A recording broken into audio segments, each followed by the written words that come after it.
As a natural science artist, I get a lot of unique opportunities to travel, to visit interesting places for artist residencies. However, I live with chronic disabilities, and in recent years I've had to accept that I'm not able to do all the things that I'd like to do. I've been working on developing coping strategies and accommodations that allow me to achieve as much as possible while living with chronic illness.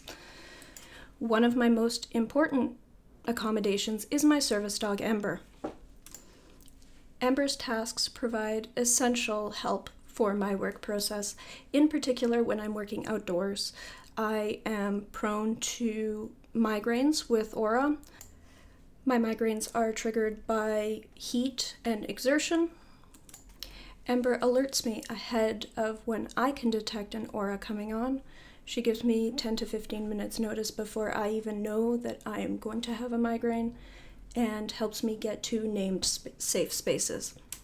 In some ways, this has unlocked my ability to attend artist residencies that I otherwise would not be safe to attend. However, it also creates a real access issue, which is what I'm going to talk about in this video. The problem is there is not one accepted definition of what makes a service dog. There's not even one national definition in Canada. I live in the province of Ontario, where a dog's status as a service dog is attached to the human. I have a doctor's letter that specifies that I require a service dog for my disability, and then it's up to me to make sure that my service dog, who I bring into public spaces, is appropriately behaved. However, not only do regulations, rules around service dogs vary from province to province, but there's also an additional issue of federally regulated spaces, such as transportation. If I want to travel within Canada, or even within my province of Ontario, and I want to take an airplane or a train without passing through the US, then I need to meet the rules of the Canadian Transportation Authority, which requires service dogs to be individually trained by a person or organization specializing in service dog training. And then that quite loose statement is interpreted by each of the airlines differently. Many airlines will, for example, specify that service dogs need to be trained by ADI organizations. That's Assistance Dogs International. Now, this is actually an impossibility. There are no ADI organizations that train for the tasks that Ember provides that are available to me as a handler in Ontario. And I'm sorry, I'm getting really worked up about this. What this means in practice is I've had to first scramble to come up with any kind of documentation that some transportation providers will accept. So I worked with a local trainer to run a public access test. This is a test that confirms a potential service dog's behavior in all sorts of public situations, make sure they don't bark or pull or lick merchandise in a store, for example. The test that I ran was based on the criteria from the British Columbia Service Dog Assessment, which is itself based on guidelines set out by the ADI. However, again, this was essentially a mock test because there is no public access test available in Ontario. So I had to hire my own trainer to run this test for us.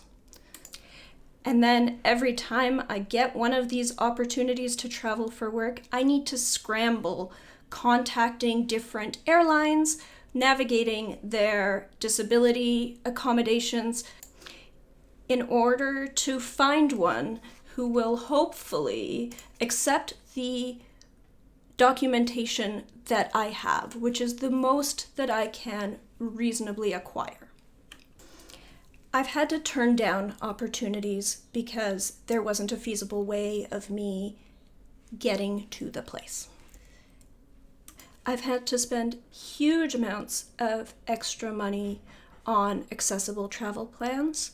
Frequently, the only airlines that I can book with who will accept my documentation don't have flights necessarily going direct to the right place or on the right day, so then I have to book a more expensive flight, or I have to book extra days of hotel on either end of my planned trip.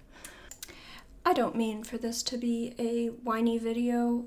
Ember has really unlocked a lot of my life, even on a local basis.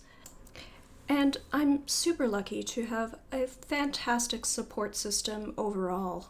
However, as I am planning a trip to a residency on Porphyry Island in Lake Superior in June, this is actually a return residency. I was there last year, and I've just been reminded of all of the fiery hoops that I have to go through as a disabled creator, even though my service dog is a perfect sweet angel on airplanes. I've got a few clips of both the outbound and return flights from last year. She is perfect in airplanes and at the airport.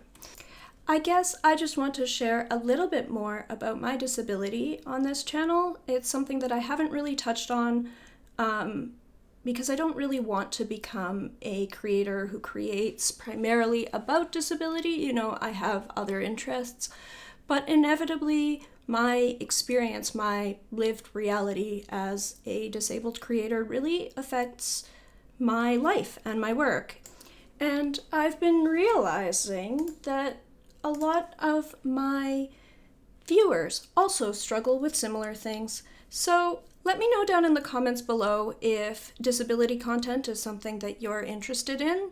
And if you have any questions about my disabilities or how I deal with them, service dog, if you're just here for the cute dog tax, anyway, don't forget to hit like, subscribe, ring the bell, all those nice things. It really helps, and I will see you in the next one. Thanks. Bye-bye.